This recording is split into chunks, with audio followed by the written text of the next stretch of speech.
You guys already know why you're here. Hey, yes, what's good people? It's your boy Jamo. We're out here with the newly released OnePlus Nord 2T cuz. Now before I go any further, can man give a big shout out to the guys at the Lab OnePlus Community's review team. Now just a disclaimer, I did get this review unit for free to keep for myself, but you guys already don't know. That is not gonna sway man's opinion, yeah? If something is dead about this phone, best believe I'm gonna tell you. Alright, so disclaimer, housekeeping out the way. Let's get this thing unboxed and see what's really good. Alright guys, now please excuse my messy desk. Obviously, man is keeping it real with you. I'm just gonna keep it real with you. The OnePlus Nord 2T, cause I already did a little Instagram unboxing, but I put everything back in the box so you man can see what's really good. Okay, so this is what you first get. You get this little box right here, and inside you get a little condom case which has a nice little detail thing going on the back there, so that looks kind of cool when it's on the phone. Inside here now you've got your little SIM pin tool, one quick start guide, safety information, and you got this little letter thing from OnePlus which gives you some propaganda on the product. We're not into that right now, we just want to see the device. Look how goddamn messy my desk is getting as I unbox this thing. Okay, so jeez, is that what you guys wanted? Is that what you guys wanted? Fam, yo, thing is looking shiny. It feels good in the hand as well. It feels like a premium device. You know, some devices feel kind of lightweight. This has got that expensive weight to it, you understand? It don't feel flimsy, fam. You got one 80-watt charger in the thing. Now, obviously in this reviewer's box, they've given me a European one. But you know, it's calm, you know, we won't complain. And you've also got your traditional red OnePlus cable, fam. Fam, these cables are forever. I think I even had one on my desk prior to starting to film. Yeah, these cables right here, these cables are forever, fam. Trust me, good quality cables. Alright, so we got the thing out of the box now. Let's talk about what specs you're getting for your £369. Starting off with the front screen, yeah? 6.43 inches, AMOLED ting, 90 hertz ting. You understand, fam? You can even see the refresh rate because I've recorded in 24 frames per second. But let me tell you, the thing is looking smooth, and because of that AMOLED screen, yo, all the blacks are black and the whites are looking cocaine.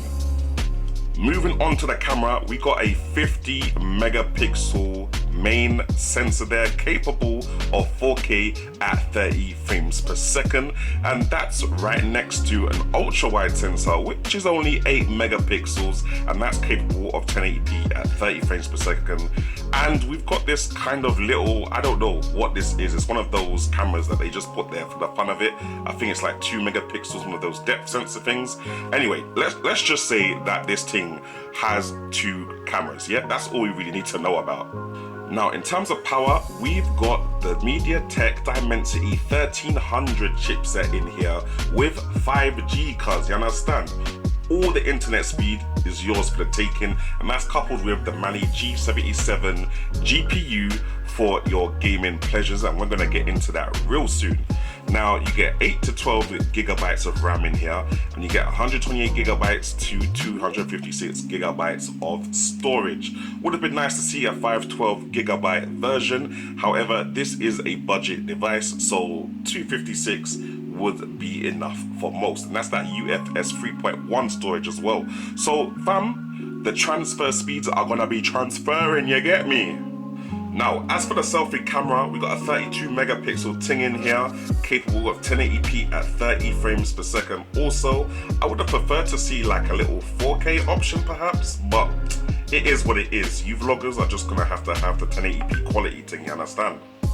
And in terms of battery, we've got the 4500 milliamp hour thing with 80 watt charging support. You can fill this thing up in less than half an hour, fam. That's ridiculous. That's just dumb. That's just too fast. That's just way too fast, fam. Like, who needs to charge up their phone that quickly? Come on. Whoa. Can I just say something? If you're still watching the video, there's a chance that you probably kind of like the content. And if you do you want to do me a big favor and subscribe? Maybe like, maybe ding the notification bell. Yo, thank you. Anyway, back to the video. One thing I forgot to mention was the fact that it actually has an under-display fingerprint sensor that works pretty well. For £300, £369 under-display fingerprint sensor on your smartphone.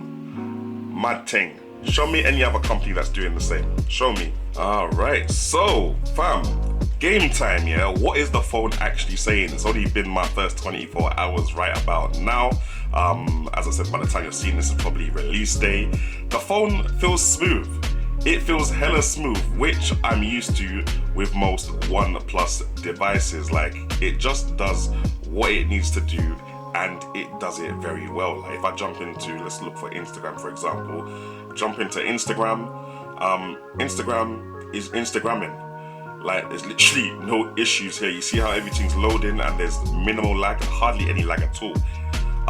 Yeah, it just works. And that's the same if I want to now, I don't know, jump into Chrome or jump into whatever kind of thing. Like, it just works, you understand? Now, in terms of the screen, obviously you got the 1080p AMOLED thing, and yeah, no, it looks very good, especially in direct sunlight, fam. Not that we get much direct sunlight here in the UK, but for the 15 days per year that we do, it's nice. I can definitely see this phone when I'm outside.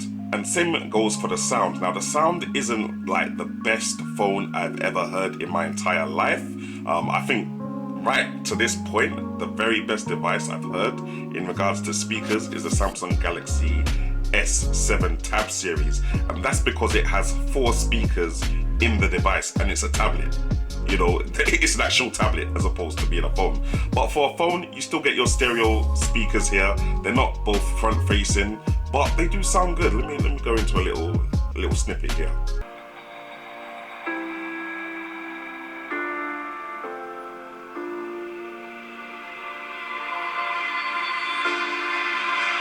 Yeah, so as you can see, screen quality looks quite good. Sound quality is quite decent. Like I said, it's only 24 hours in, but I'm not mad at what we're getting on this phone for $369. Alright, now moving on to camera. Yeah, everything opens up pretty quickly and it's ready to go. In daylight, the shots look really good actually. They look very good. I know most phones do very well in broad daylight, but this phone does exceptionally well, especially when you're using the portrait mode. Now, one thing that I didn't even realize this phone was gonna have is portrait video mode. You don't usually get that on mid-range handsets, but that mode is here and it gives you that big aperture feel when you're shooting video, albeit at 1080p 30 frames per second. And for those of you that don't understand the whole situation behind portrait mode, it's basically what is even going on with the camera I'm shooting on right now. Like, as you can see, my keyboard in the background is blurred out, and that's because I'm at f1.4. However, if I turn my camera up to let's say 6.7, f8, you see how the keyboard comes into frame and the video obviously looks a little bit more grainier, but yeah, it doesn't look as cool as it does when I'm at f1.4 and everything is blurred out in the background. So yeah, the OnePlus Nord 2T camera software basically allows you to emulate that kind of video feel through software, and that's really cool. Two things in fact that do get on my nerves though is that with video on the ultra wide camera, you only get 1080p 30 frames per second maximum, yeah? You don't get any 4K. The 4K option looks like it's there, but when you go into 4K, it actually switches to the main sensor. And obviously the zoom sensor, you can do that at 4K, but that's basically just a crop of the main sensor, because there is no specific zoom lens on this phone. So yeah, 1080p 30 frames per second video maximum on the ultra wide and on the front facing camera, and 4K 30 frames per second maximum on the main sensor. It would have been nice to have 4K 60 on the main sensor, 4K 60 on all sensors really, but I'm being a bit cheeky at this price point. Guys, 24 hours later, with this guy right here, OnePlus Nord 2T, I'm not mad. I'm actually not mad, I can't even lie. Like, most of my nitpicks, most of my complaints come from the fact that I'm a tech reviewer and I naturally want more. Like, hear me out, yeah?